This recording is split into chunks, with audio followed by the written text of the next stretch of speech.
potential bias. Bias is an inaccurate or unfair presentation of information. In some cases, bias is intentional.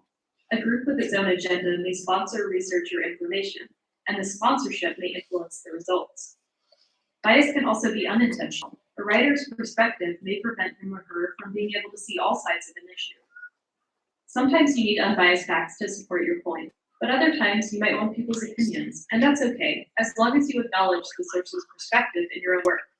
While bias can be difficult to detect, be aware that it can exist in any kind of source, including things you find through the library.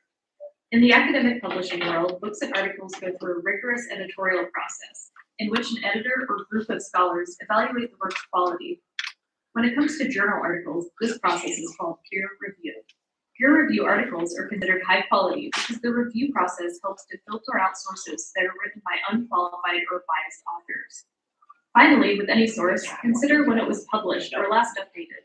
Even something that was once high quality can now be out of date and unsuitable for some purposes. If I needed current statistics on the average cost of college in the United States, a source published in the 1990s would be out of date. However, if I was looking at the increase in college tuition over the last few decades, a source from the 1990s might fit my purposes. Of course, not every credible source is appropriate for your research. Be sure to evaluate not only a source's trustworthiness, but also its appropriateness for your argument. For help finding credible sources or determining whether a source you found. Okay. So,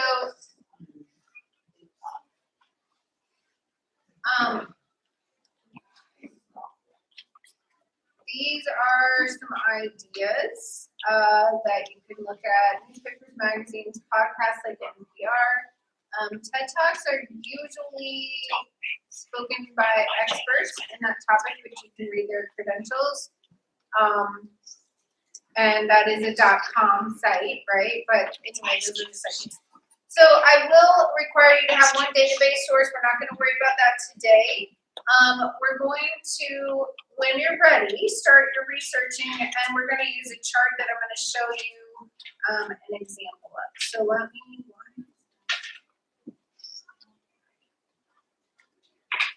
Hold on, I got a lot of ice cubes.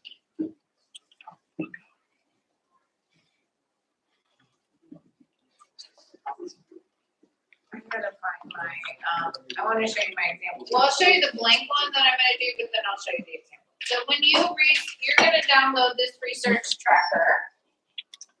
And this is, we'll have time today and all of next block to work on this on Wednesday. And then you'll be doing this. We are going to use what we call the CRAP test for your sources. What intonation? Okay? So that's not. So the currency, that's publication date information. So not currency like money. That's currency like how current is your source. So you would just say like, you know, you could say like written in 2020, most recently revised in 2023. Some sources will have different stuff like that. Or published publication date July 12th of 2019 or whatever. Shut up. Relevance, right? You're going to explain the relevance to your topic. Authority, what do you think is authority part of the CRAP test? Would be, what do you think? That's what you get from that. What do you think authority is asking for on our, so CRAAP, this is a credibility check test. What are we looking for authority? Awkward. Yeah, it would be the author, or if there's not an author is the publication itself like a fact-checked institution. Accuracy and purpose. So I'm going to just give you some examples, but then this box will hopefully expand quite a bit.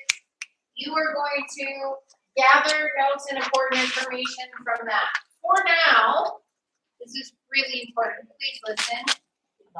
I want you to copy and paste exact quotes. I don't want you paraphrasing right now, because we are going to practice citing exact quotes. And when we paraphrase, sometimes we mess it up, like we accidentally misunderstand the information or do something that isn't true to the actual accuracy of it. So you're going to copy and paste for now. You're going to put the quotation marks around what you're copying and pasting so we know it's an exact quote. we move this into an actual researched argumentative claim, I'll teach you how to cite that with the book.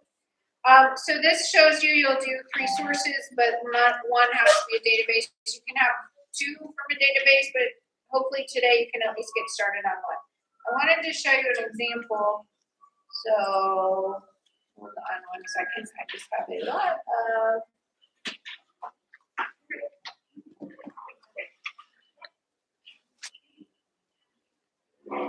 Here we go. I did not create this example, so this is a teacher in the DIT pathway at Oak Park. But she allowed me to use it because she did this for her students to have an example. So her question is, how does food waste impact the environment and what do we do about it? It's a little, it's a little less like one side or other side, right? But that what do we do about it is going to allow her to make a claim, right? So she's got just, you can see like her first article, the link, this citation we're going to do on Noodle Tools later this week, so you can skip that for now. But here's her craft test, right? Currency for January 24, 2022. Relevance, and this is not on your screen, so I need you to look at my screen because I did not put the example in your Canvas page. The relevance, it says, gives information about what food waste is and the basic impact it has on the environment related to greenhouse gases. So she's kind of giving like a little summary of what that article does, right? This is how it's relevant. Authority, the author is Gene Busby, who is the Food Loss and Waste Liaison for the U.S. Department of Agriculture, which is a government organization in terms of the environment and the impact of the environment. So that's a pretty credible author. Accuracy, so she is actually fact checking it against some other sites, right? But also saying it's a government, it's like a .gov source, so it should be reliable. Unless you have some conspiracy theories that you've heard of, but that's not for me to decide. And then links to other reports, so kind of what you guys brought up earlier about the same topic.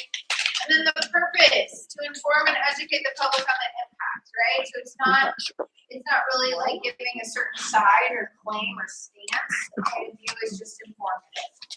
And then she's got her quotes that she So she does this for each of them, and I'll try to put that example on Canvas too. Like you guys, when you open the blank one, we'll need to save a copy. Use Google Docs. If you don't like to work in Google Docs, you're welcome to download this Word. But Google Docs just saves things automatically for you, so I decided to do it that way. So questions for me before we get started. So I would say, if you have put in your topic, find one source today and start this process for one source. You do not have to finish for homework this whole chapter. We're going to have all of Wednesday to work on it, but I would like you to get through to find one good source to maybe do it for Wednesday.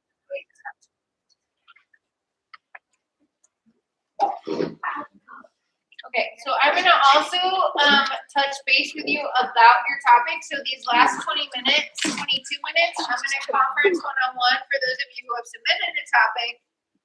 We'll just have a quick conference like, yes, you're good to go. No, you're not. Go ahead and get started. Stop. But I'll also touch base with you in person.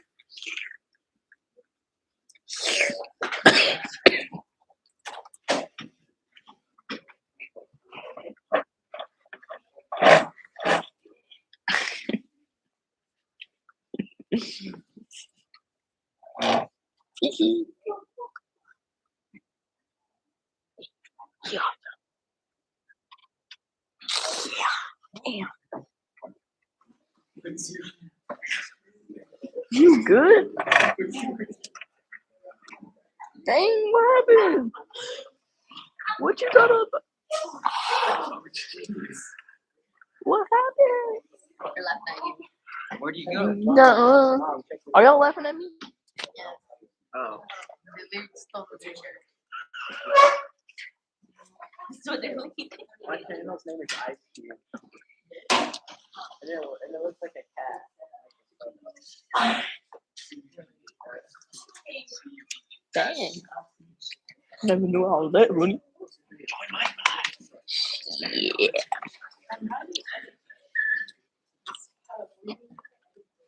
Gotta say what got Huh? I will.